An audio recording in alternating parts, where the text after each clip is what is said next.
So thank you, everybody. Welcome so much to our Disabled Creators panel for the Astoria Film Festival. Thank you to Lauren Appelbaum for being willing to moderate for us.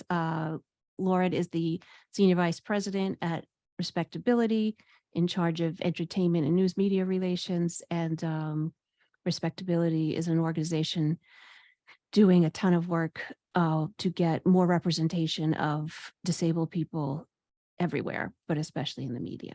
So thank you, Lauren, so much for all you do. And thank you for being here. If you want, maybe go around the Zoom and just tell us your name and a little background on who you are.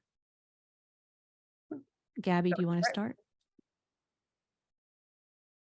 Sure. My name is Gabriela. You all can call me Gabby.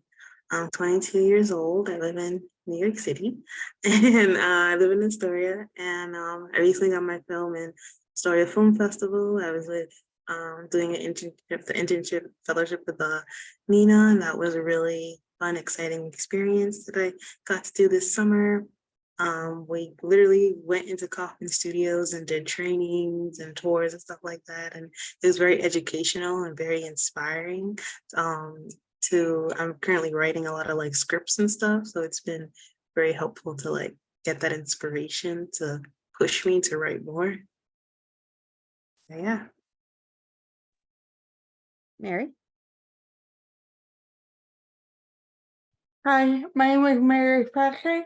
My visual description is I am a North African, West Asian, Lebanese woman with short dark curly hair, wearing glasses, black headphones, speaking to a black microphone, wearing an orange cap.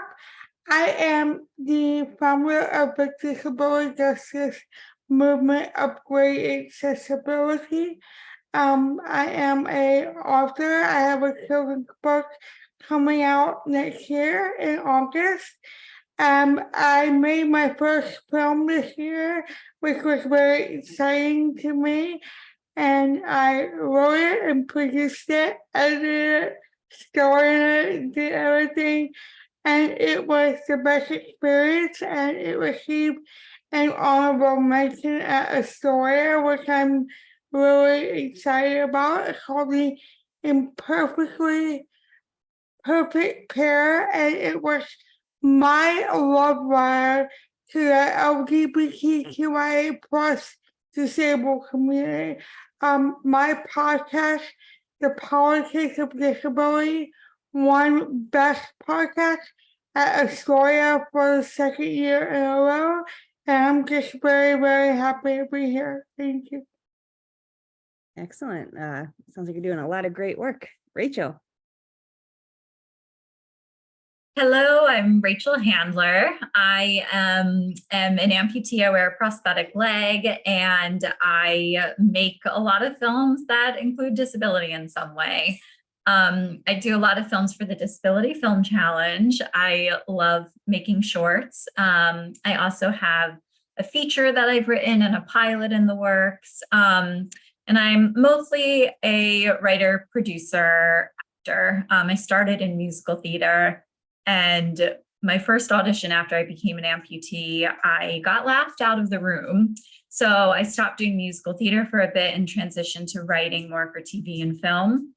And I found a passion for it. And the first year I was an amputee coincided with the first year of the Disability Film Challenge. So it felt a little serendipitous. So now I write and produce a lot of shorts that I also star in, because I'll always be an actor at heart. And my film, Andy and Calliope, it screened at Astoria Film Festival. And I won a performance award for that, which was really, really lovely. And my latest film this year is Unlucky in Love, which was made for the Disability Film Challenge. And it's a musical that we pulled off in 5 days, which was thrilling and terrifying. So I'm very excited to be here and chat with all of you. Thank you so much, Rachel. Jeremy. Hi, yeah, I'm Jeremy. I use he, him pronouns. My visual description, I'm an East Asian man with black glasses and a white shirt, and I have a blurred out background. I'm a humanistic sci-fi writer, second-gen Taiwanese immigrant, and really big mental health advocate. My connection to disability is I have generalized anxiety.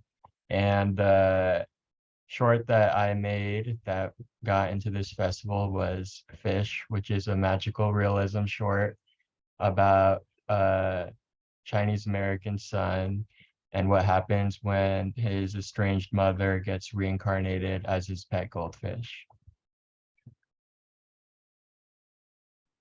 PJ.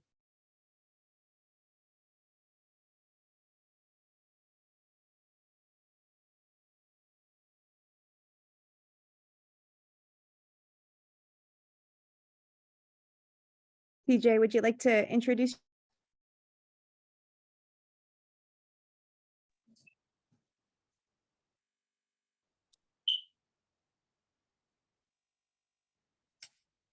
Hello, I am Tiffany, or more widely known as TJ, and I am the creator from social media and YouTube under the handle Nigh Functioning Autism, which is a play on words making fun of traditional autism functioning labels.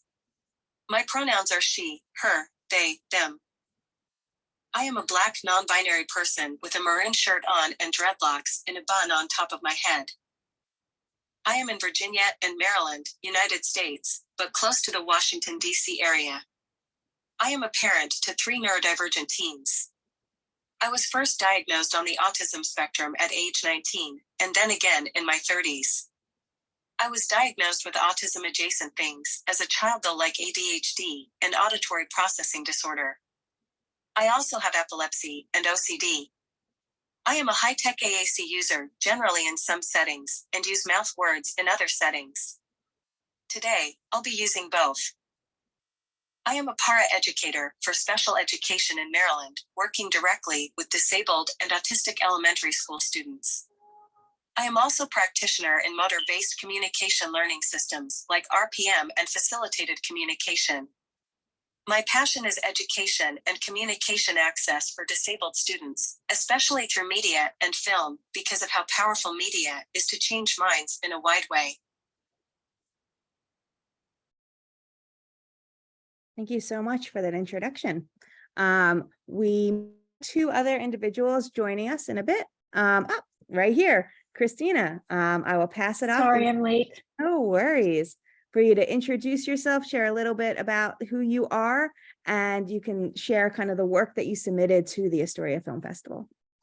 Absolutely. Hi, so nice to meet everybody. I'm Christina Connerton. I'm the writer, producer, and star of the short film The Recruit, which is what showed at Astoria Film Festival. The Recruit was inspired by the real time that I accidentally worked at a cult.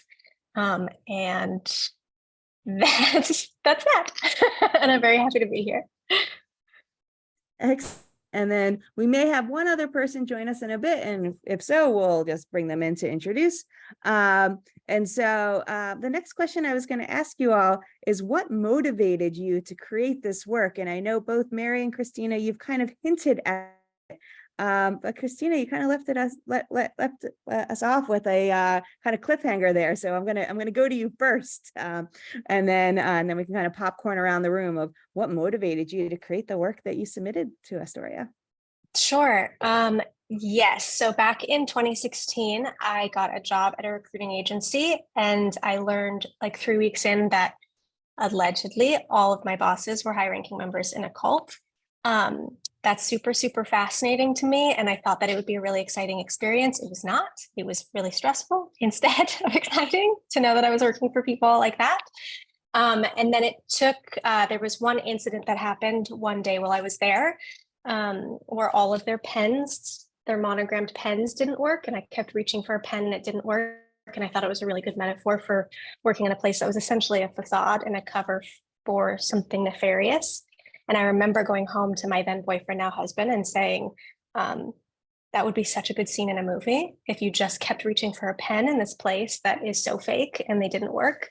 And I kept that in my brain for another 2 years. And then a friend of mine like challenged me to just write a short film. And so I did. And then it took many, many years after that for us to actually make it. But during that process, it was a really great creative inspiration process, because I also started working on a pilot for it. I also became diagnosed with multiple chronic illnesses, became disabled myself, and wanted to implement that storyline. What would cause somebody to join a cult was really fascinating to me. And I think when your life changes and you have these big upheavals and you lose everything you thought you had, that might mean that you grasp for something, even if it's bad for you. And so that combination of my own disability and the experience that I had helps kind of create the tension of the film, more so than originally was there when I started thinking about that initial scene.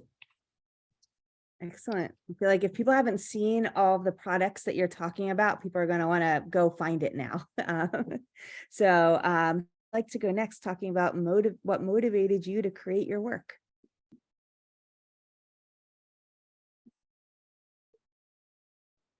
Rachel, you look like you're about to say something. We're all so polite. I had mentioned I do a lot of films for the Disability Film Challenge, and I think that's partially because I'm a very impatient person. Like I definitely have projects and ideas that take years for me to write, to collect the funding, but I like doing the film challenge because you have a film in 5 days and it's there and it's yours and it's done. So my film that was in the festival was a film that I made for the challenge. It's called Andy and Calliope. And I wrote it because I wanted to explore a little more of the disabled experience when it comes to kids with disabilities in the foster care system. I had read an article about the crisis of the foster care system during the pandemic, and it really stuck with me. Kids were just sleeping in offices on floors. There were really dire circumstances, and it stuck with me. And then I learned that, nearly half of the kids in foster care have a disability. I saw a few different statistics, so I'm not sure if that's 100% accurate, but it shocked me to learn that so many kids in foster care had a disability. So when I saw the genre of the film challenge for 2022 was superheroes, I thought it would be really cool to have a kid who's imagining he's a superhero, who is stuck in some not great circumstances, and he uses his imagination to, ease his anxiety and imagine sort of a better life. So we were lucky to find Jay, who was our kid in our movie, and he has cerebral palsy, and he's an incredible actor. He was on Broadway as Tiny Tim, but this was his first ever film. So it was amazing to shoot this film with him. He has so much energy, and I like doing the film challenge with kids. That was my second year working with a kid on this challenge, and they just bring such excitement and energy and enthusiasm, and they want to know why that camera's there and how the microphone works. What are you putting on me? It's so fun to work with a kid on a set like that. So we really enjoyed doing Andy and Calliope, and it was a whirlwind, of course, because you only have a few days. But I really loved writing that script and getting to know Jay, and working with my co-producer Shannon, who's hard of hearing, and many people, not just in our cast but on our crew as well, had disabilities. So it was just a overall wonderful experience. Wonderful, thank you. And if you want to, just in case if people aren't familiar with it, if you want to just briefly say what the film challenge is that you did. Oh, yeah. The Easter Seals Disability Film Challenge is, it's like a 5 or 6 day challenge where they give you a genre that you have to, they give you prompts like the genre, the theme, locations, and props that you have to use for your film. So you write the film, you film it, and you edit it all within the span of 6 days. So it's an incredible challenge. And you have to have at least one person in front of or behind the camera with a disability. But I always like to have more, because why just one when it's the Disability Film Challenge, So yeah. Definitely. Who would like to go next talking about what motivated you? Yeah, Mary. I also was a part of the Disabled Disability Film Challenge. And my friend was like, "Oh, you should do this." I was like, "Okay." I had no idea it was 5 days, and like they gave me the genre. It was romance, and all I knew was I knew what I wanted the last scene of my film could be, no matter what. Like how my brain works is I work backwards. So I know what the end scene is, and then I'll go backwards and create my whole story from the end scene. And the end scene is my character going to knock on this door? And you don't know whether my character actually knocks on the door or not. And I already knew from like the beginning, I was like, okay, well, that's gonna be the final scene is her going up to the door and possibly knocking on the door. And the way the prompt was worked perfectly this year. And it, it really was like, I'm like seeking out like an old like an ex, but the twist of it was, yes, this is my ex, but like we actually came out to each other, like we discovered who we really were, and we came out to each other, and my ex is encouraging me to go visit this person, and you don't know who this person is, right? And you never see this person, and I'm all about mystery, and I'm all about suspense. So it was just everything just kind of aligned. The stars aligned for this challenge, and for it being my first film, I'm just happy with the way it came out, and just it was important to me because my character knew who she was in college. I didn't publicly come out until I was 40 years old, and I'll be 46 in a couple months.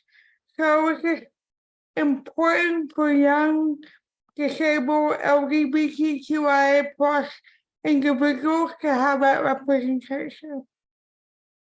Most definitely. And I'm glad you're able to own your identity now and be able to share that with people who might be grappling with how to do that, who might be younger. So thank you. Would anyone else like to share about how, what motivated you to create your work? I won't force you all to answer it if you don't want to. All right, go next. All right. So my film was Human. It was about, so I have a left arm amputation. I've had that since birth. And so I think it was kind of my perspective of how I saw other people, or like how I viewed other people doing different things, and kind of like shadowing myself in a way to kind of show others like, these are things that you don't think about, like people with physical disabilities might be struggling with time to time, from zipping up your jacket to washing your hands to just everyday daily activities. And I recited a poem over it that was from Maria Hunters, I believe her name was, or Mary Hunters. And it was a beautiful poem that kind of it didn't just talk about my physical disability, but it talked about multiple different kinds of disabilities in the poem. And I thought it was like a beautiful way of the way it was talked about, just kind of like how, to sum it up, it was like how like you kind of stereotype people with disabilities in a certain kind of way, and then you think they can't do certain things, or you say like Jesus will fix them or something like that, but like in reality Jesus made me this way. So that was kind of like my like go-to for that film. I think what motivates me to make films like this is just the fact that I want to inspire other people. I want them to see that like doesn't matter what challenge that God gave you in life, like you can conquer anything you put your mind to. Like I was told that at a very young age, like you can, do anything you put your mind to. It doesn't matter what it is, doesn't matter what activity, doesn't matter if you think that, because growing up young, I felt very insecure about my disability. And I don't think people understand the mental issues that go along with having some type of physical challenge like a disability. And so when you so I didn't really start appreciating myself or really understanding who I was as a person until like I got to high school, like college, probably after college.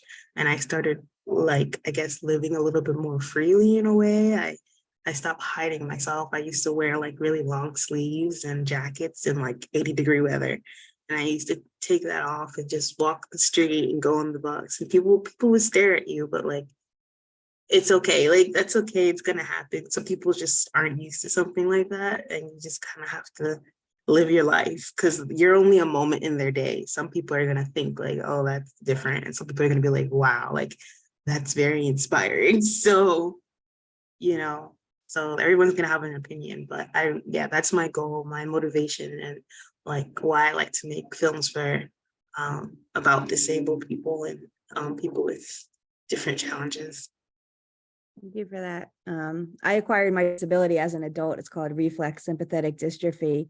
And, it's considered a rare disability, and it's even more rare in, TV and film. And, almost every time I've seen it portrayed, it's used to cause like a drug addiction storyline, which is so not true. Yeah. And such. So it's wonderful hearing about the different projects that you're working on that are showing disability, in an accurate light. And I specifically don't say positive light because, not every day is positive with a disability, but showing an accurate, authentic portrayal, I think is so important. So, and all the examples that you're sharing are, showing authentic portrayals.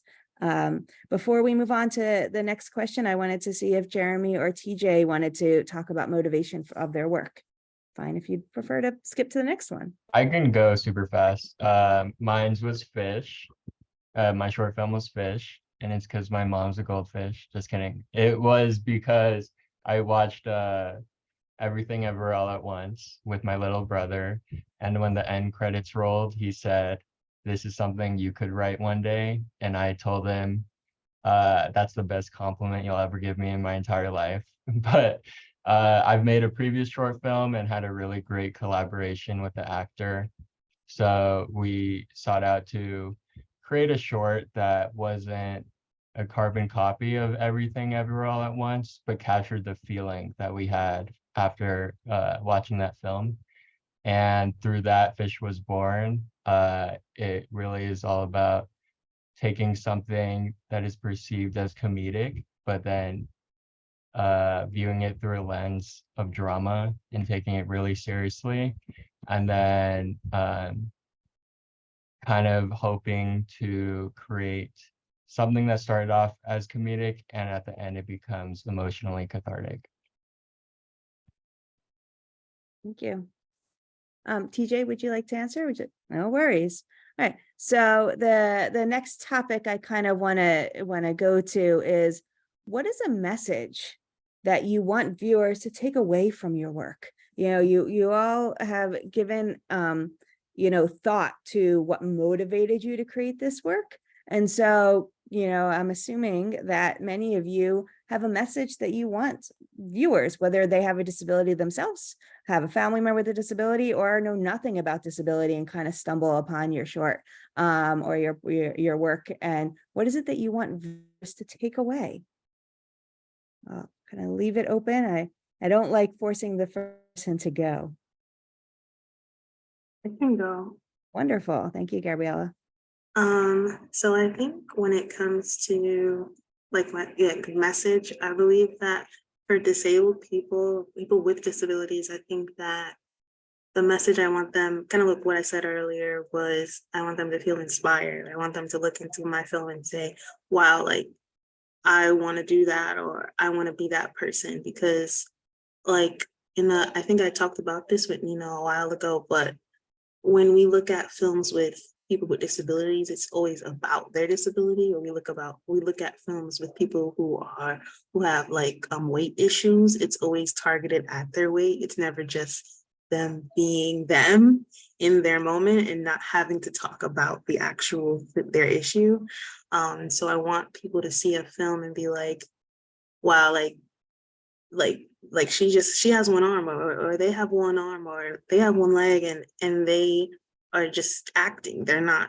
It's not about, the movie isn't targeted towards their disability and what they're going through. They're just, you know, in a movie, and that's it. Like, you know, and for people who have like every regular ability, I think that I want them to be a little bit more self-aware towards like people with disabilities. And like I've also said this previously, like I've gotten a lot of issues where like driving or going to the gym has been complicated for me, because these everyday tasks and activities can be a little challenging, or even a little like get me a little anxious to go, because like there are certain materials, certain like equipment that I can't use, or I can't touch, or I can't really use it unless I have both hands. So I think with people or engineers or anybody who has like corporate like ability, I want them to be more aware that, okay, like let me think how to make this work for somebody with a disability, or somebody with one arm, or somebody with one leg. Let me figure out how to make this work, even though we have a sink that has, you know, like you have to hold it in order, you know, those sinks where you have to hold it and you have to push down and then wash your hands. Like let me see if I can make one that's just like censored, or let me see if I can make a pull-up bar easily accessible for somebody with you know, with a disability. So yeah, that's my message. Talking about idea of like universal design, you know, things that are created to help someone with a specific disability, but honestly will be helpful for everyone. You can think about, you know, you're a parent, if you're holding a kid in one arm and you're trying to wash a hand, you know, that can be very difficult. You know, I think we all probably know that text messaging, once created for folks who are deaf, is now used by everyone. You know, curb cuts, you know, once literally, you know, people with disabilities literally creating them for themselves, now used by cyclists and people pushing strollers and things like that. So, you know, all those things you mentioned would, yes, of course, benefit someone with disability, but really would benefit everyone. Everyone, yeah. So, all right. Thinking a lot about that when I was in Greece for my honeymoon, and I was like, why haven't I seen any of your films? I was on my honeymoon during this film festival, so I'm going to email you all to see if there's a way I can watch them. But yeah, when I was in Greece, I was like, all these marble narrow steps are so slippery and so narrow. I'm like, you know, I feel like we're still designing this way, and these were designed back in like the 19th century BC or whatever it was. Have we learned nothing about universal design? Yeah, I did actually do a different short film. Oh my gosh, what was it called? It was called The A Doesn't Stand for Accessible, and it was about the MTA. And they're specifically like, in Astoria, where I used to live, they just did some like fancy renovations for the subway there. And I think there's one station with an elevator out of like the 6 or 7. Yeah, and they spent renovated. months and millions and just Millions. made it pretty. Yeah, Nothing it's so was accessible. pretty, but not very accessible at all. Yeah, so I made a short film. Well, I wrote a short film script that won a Sundance Award, but I haven't made it yet. So. You'll have to come back to the city to make it. Yeah. If you need any help, I'm in Astoria. Yes, I say, let's do it, let Gabby. us Let's do know. it. We're happy to help you out. That could be our youth next project. Yes. I like it. I'm gonna send you the script. I like it. Please do be in touch. Yeah, that's so funny. I didn't connect the dots there. But I do think that script and the film that I had in this festival, I think what it really boils down to, what I want people to take away from these stories, is to lead with kindness. I think it's such a simple message, but so often it gets lost in translation of all the complexities of being human that we sometimes forget. Lead with kindness, you know?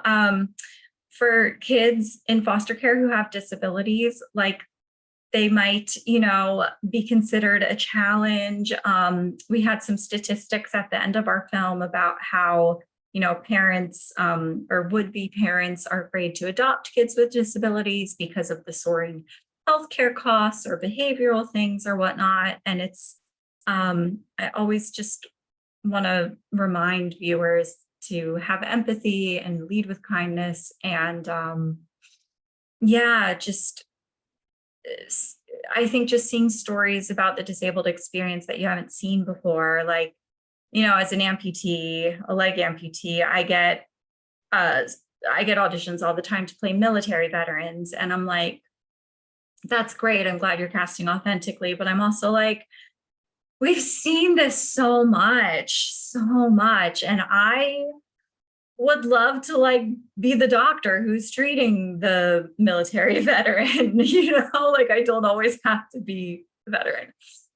So I just think it's really interesting to explore different disabled experiences and then also connect that to always having empathy and leading with kindness. I don't want my audiences to leave feeling pity or just being like, oh, that was so inspiring. She made a sandwich, like be inspired by people doing amazing things and living their lives to the fullest. Yes. But I mainly just want people to remember that we're all human beings on this planet and we all are going through our own traumas and experiences. And I think always putting the best foot forward is to lead with kindness. Such an important message. Mm-hmm. So you brought up the idea of that, not having people view films and then feel pity or feel inspired for disabled folks doing, everyday activities and such. I should also say, don't pity us because we can't afford a wheelchair or something like that. Get angry with us, that the system is so awful. Yeah. If I can, if TJ's Sure. not up for talking about it, the film that she worked on with me was about non-speaking people and kind of their plight, not only, in the non-disabled world, but even in the disabled world, they're often the least regarded, if you will.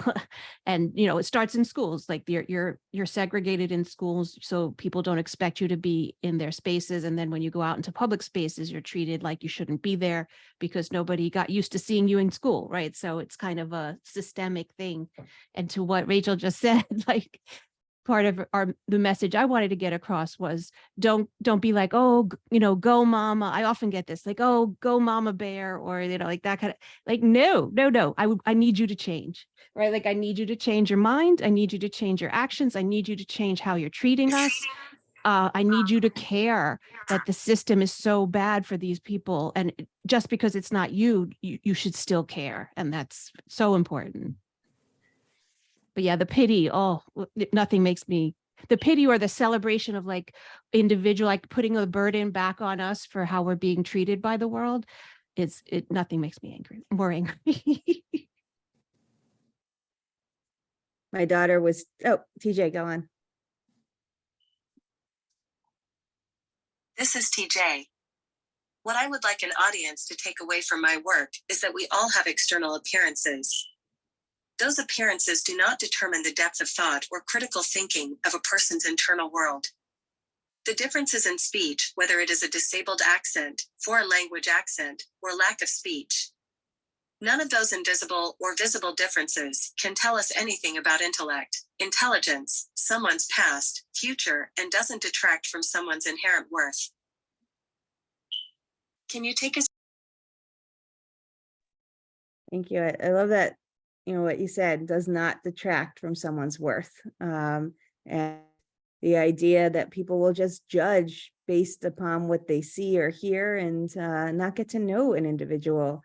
And I've heard many times of people who may have visible disability where they're told to, where they might use a wheelchair or be an amputee, and they're told, sit in the front so you can hear better. something to do with hearing, and such. And those of you who work in school settings, I'm sure you've encountered that a bunch. And it's just like providing accommodations for what the child or adult needs, and not making assumptions based upon everything else. What you said beautifully. Thank you. Does anyone else want to kind of add to? Yep, Mary. I want to add to what Nina and TJ said. What I want people to take away from my short film and my podcast is that, a woman with impaired speech, like I belong. Like not everyone sounds the same or communicates the same, and that doesn't mean that I don't deserve to be on a big screen, that I don't deserve to be the main actress. Like, just because I speak the way I do, I don't want people making assumptions about my disability because of how I sound, because of how I speak. And a lot of times how I speak is equated to my intelligence as well. And it was important for me to deal with my internalized ableism and say, I'm going to act in my film. I'm going to pull a Lin-Manuel Miranda, and I'm going to write, produce, act, direct, star. I'm going to do that. So that was very important for me in my film and also my podcast. And also with my film, another message is that not everyone in the disabled and chronically ill community is straight. Stop assuming that we're all straight, they're all fit in a binary. We don't. So that was another thing, like the intersectionality of the LGBTQI plus community and the disabled and chronically ill community. That was super important to me as well. Yes, I think this idea of intersectionality is super important. That so many times what we see on screens would be, a straight white cis male in a wheelchair. And so I think over the past few years we've been more, diversity of representation, which I think is, super important and such. And I just wanted to share, according to the Human Rights Campaign, 36% of LGBTQIA plus adults self-report as having a disability as well. 52% of transgender adults in particular self-report a disability, compared to 24% of non-LGBTQ plus adults who self-report a disability. So specifically, when we're talking about the disability and LGBTQIA plus communities, there's a huge intersection there. Anyone else want to talk about message, or we can go on to our next topic? I'll go quickly. Go on, Christina. So my film touches super lightly on my main character having kind of like an unknown condition. Her disability isn't super apparent in the film. As somebody who's chronically ill and disabled by chronic illness, my disabilities are invisible, and I come from a pretty privileged background. And because of those two things, I find that I am often confronted by people who feel empowered to say things or do things or show their hypocrisy, that things don't match necessarily what they say they stand for. And being a disabled person now, living through a pandemic, that has been like very clear. And so something that I thought was really interesting and that I would love to have a conversation taken away from the recruit in particular is the idea that people think that they are not somebody who would succumb to the thinking or the brainwashing or the ideal or the ideology of a cult, because they somehow think that they're better, smarter, more informed, more intelligent, more self-aware, etc. And I actually think that over the last few years, maybe since 2016 especially, we've seen that people are much more susceptible to it. And I would say my opinion, as I was making this with my director, we had this conversation constantly, where he was of the assumption that most people wouldn't join a cult or be seduced by an occult. And my assumption is the opposite. I think most people would. And I think that that's really apparent when you are part of a community that might stand outside or othered, and you see the behavior, the hypocrisy of people who are continuing to act on as if that disadvantaged or marginalized community or the intersections of those marginalized communities don't exist. And so that was something that I thought the recruit in particular, I'd love to make more, I'd love to have people walk away wondering if they would join. Thank you for that. All right, so the next topic that I'm sure you all have things to share here, but you don't all have to if you don't want to. What advice would you give other people who want to create films or podcasts? Think back to the first film or podcast that you did yourself. Some of you, that's recent, others, you've done quite a bit. You know, what advice do you wish you had received at that point? And now that you have the experience you have sharing with other individuals that want to, you know, be a creative.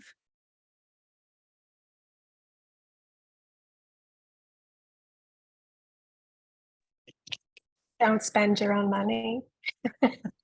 Spend other people's money. How do you do that? How do you get other people's money?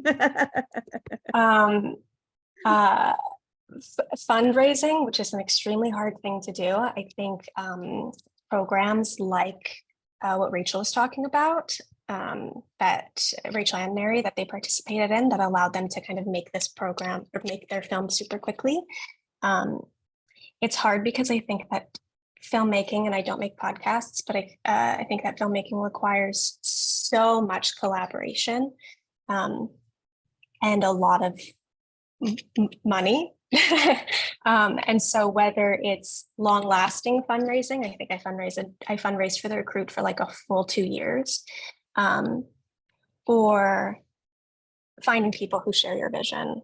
But something that I wish that I had paid more attention to was not spending my own money, which is extremely hard when you're self-financing your films. If you're gonna do a podcast, do it. I waited a whole year before actually beginning my podcast because I said, "Oh, I want to do a podcast," and now I was like, "Who is going to listen to me with the way I talk?" And I got in my own head, and I was like, when I got out of my head and I said, "No, you're gonna do this," and I actually did it. It's done so well in so many countries, 1,100 cities, 60 plus countries. I interviewed Stacey Abrams. I mean, I could have never imagined that when I said I want to do a podcast, and I'm glad that I got out of my own way. So get out of your own way. It doesn't matter how you communicate, do it. Just do it. But Christina had a point. Don't spend your own money because that's what I'm doing now. I'm hoping that at some point I can have ads and sponsors, but I don't right now. That is my only thing. It's a labor of love, but I don't regret one moment of it. But get out of your head, get out of your way, and do it. Good advice, get out of your own way. TJ.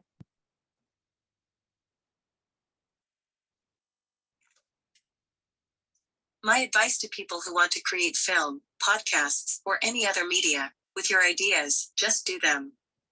Don't let them marinate in your brain. Eventually, they will rot up there. They need light. They need air. They need to be done. Even if you will suck at them, just get them out. Start putting film and editing and publish your stuff. Don't let your ideas die inside you.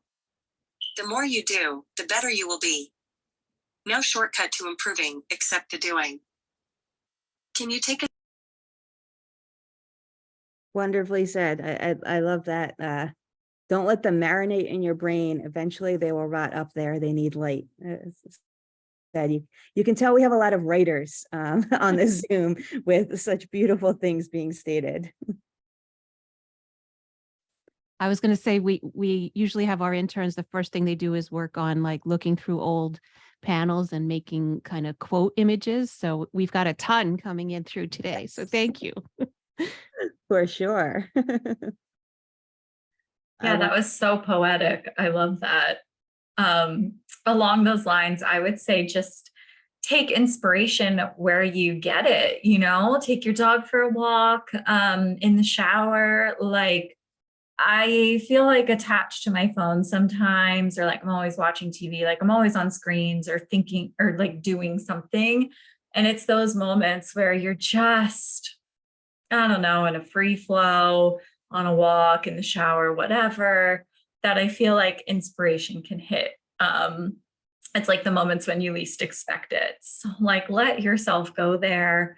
And when you do go there and you start getting these ideas, I always like to remind myself to write the story that only I can write. Like, I use my life so much. When I'm writing a story about friends, I think about the actual conversations that I've had with my friends.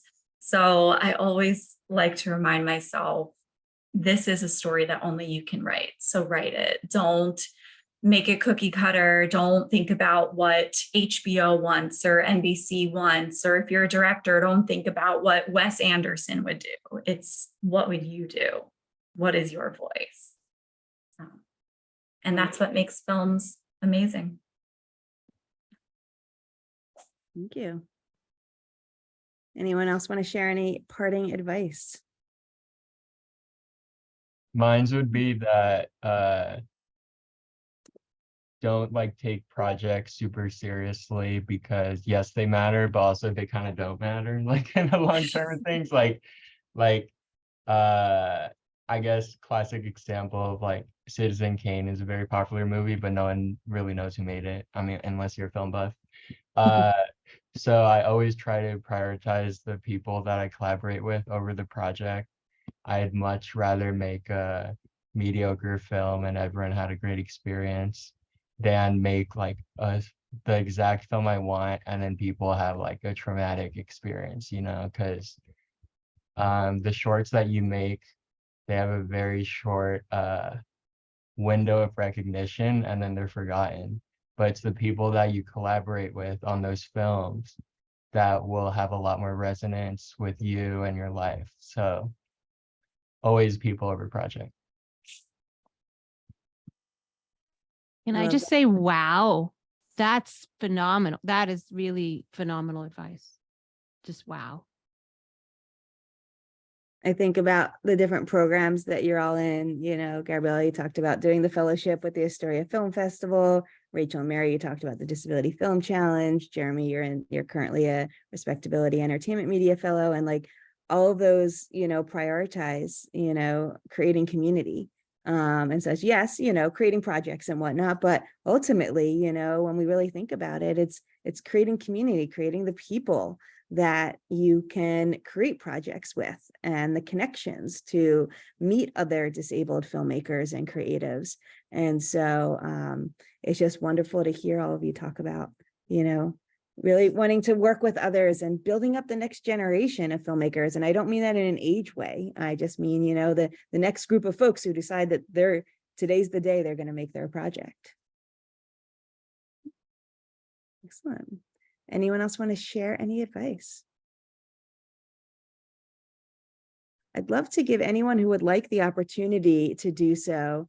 If you wanted to give a shout out of where people can follow you, are you active on Instagram? Do you have, you know, a Vimeo page, you know, of your shorts, or, you know, or where can people find your podcast? So if anyone wanted to share that, you know, you all given such great advice and insight into your projects. I'm sure people who later watch this might want to follow you. Okay, I'll go first. So everybody being polite as Rachel said. You can follow me on Instagram at Mary Fashik, at Upgrade Accessibility. My podcast can be found anywhere that you download podcasts. It's called The Politics of Disability. And there is a link to it in my bio if you need a transcript. I always provide a transcript along with the podcast to make it accessible to everyone. And you can see my short film on my personal Instagram. It's there somewhere. Wonderful. TJ. My videos and film.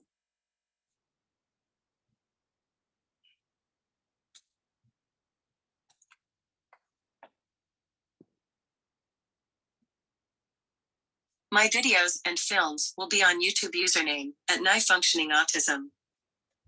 On Instagram, TikTok, and Facebook is at nigh.functioning.autism. Can you And just to clarify, it's NIGH, not like, so it's a play on the high, right? Just so people know. Love that. I'm also on Instagram at bionic.brunette.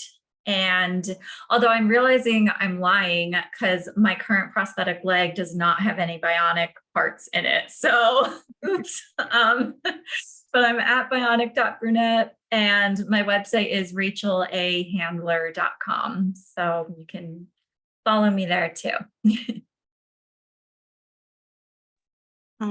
I haven't posted in a little bit because I'm still working some things out. But my art Instagram and where I'm gonna start posting my films and stuff will be, I'll put it in the chat. It's You're muted, sweetheart.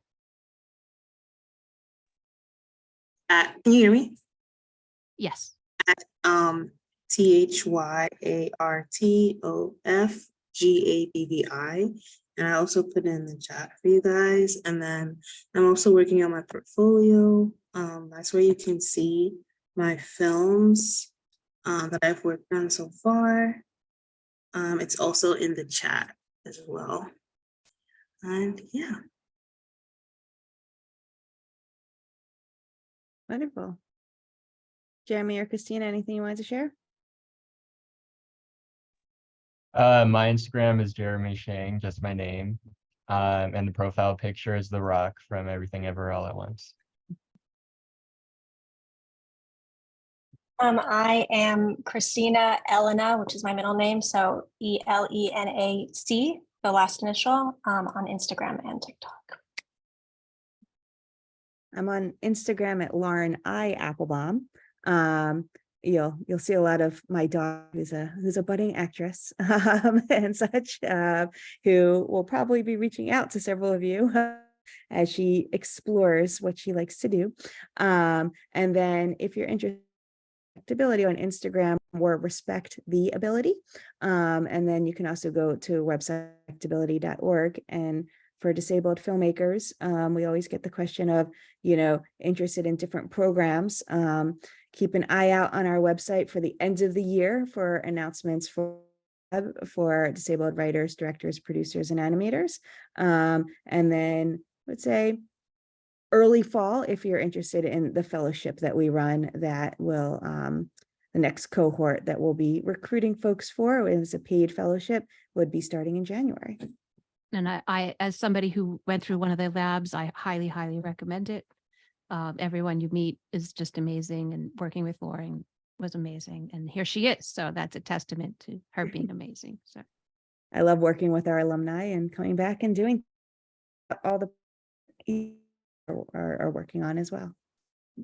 thank you so much, Lauren. You and Respectability have my heart, and I'm grateful for you existing. I'm grateful for all the work you do. Thank you. Thank you for this. Thank you for everything that you do. I hope you feel better soon. Thanks. Although I know it's a process and I hate when people say that to me. So.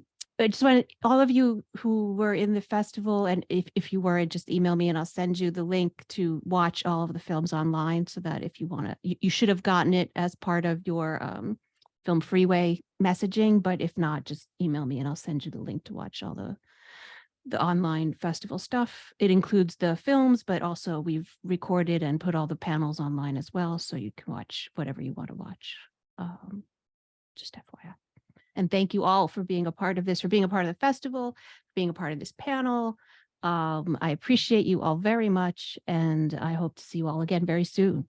So keep in touch, keep in touch. Like I said, you know, Rachel, like we run programs where sometimes we have the kids come up with the ideas for our older youth to work on production. You know, sometimes we have the kids come up with ideas, sometimes we have them work with, you know, people who already have scripts and want to get them done. So, you know, keep us posted on what you want to do. We're new, we're flexible. Like that program is new and flexible. So, well, we're generally new and flexible. I love seeing collaborations. Yes. At work. Yeah, no, that's my favorite thing. Like when people come to the festival, they meet each other and then they come back 2 years later with the film they worked on together. I'm like, this works. Like that was the whole point of this, right? So I love that. That's definitely, like you said, it's all about the community. Like we don't highlight big names. Like we're not out to be Hollywood. It's all about personal stories and community. So, but yes, apply to Respectability. You won't regret it. Thank you everybody so much. I'll let you know when this is up for viewing. I'll try to do it in the next 2 days actually. And then if not tonight, by tomorrow. And then I will be cutting it up into social media bite-sized pieces, probably starting next week or so. If there's something up, we have our newsletter that goes out on Thursdays. So if you have something, oh, awesome, time for that, usually yes, goes out Thursday afternoon to actually usually early evening East Coast time, afternoon West Coast time. So if yeah, I'll definitely have it up by tomorrow. I'll be glad to include it. Awesome. Thank you. Thank you, everybody. Have a great night. I just want want to, Ruben was also one of our fellows.